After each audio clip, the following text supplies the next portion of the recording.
sick and couldn't make the job. And I had heard Chuck Berry, because he was playing right up the street from where I was, a place called Health Guard. And I had his phone number and I gave him a ring, and actually we just sat in for that one night.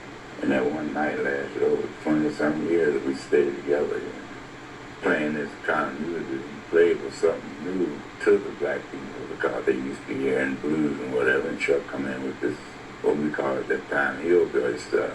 And it went off like a Chinese firecracker.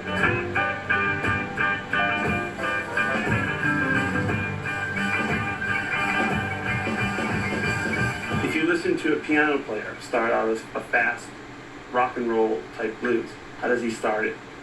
Da da da da da da da da da da. And you realize Johnnie Johnson's right hand influenced greatly that guitar riff.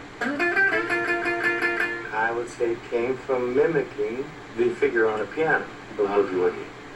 And you can do the same thing on the guitar, much more easy.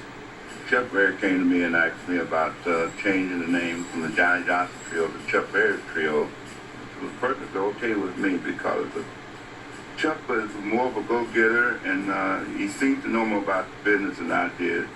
And I figured with him as a leader, we would have more jobs and a better success. Johnny was a smart guy. He wasn't going to just go, well, hey, we got to keep this the Johnnie Johnson group, when Chuck clearly was the breakout star. Johnny was a great piano player, and they worked together, they traveled together. I was just glad to see him performing, doing what he had practiced to do, and here he is out there doing it.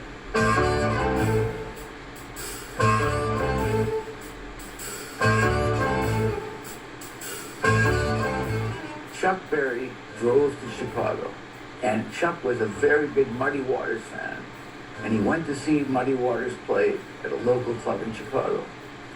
And afterward, he walked up to Muddy and said, "How can I get a record deal?" He said, "Go see Leonard Chess and tell him Muddy sent you."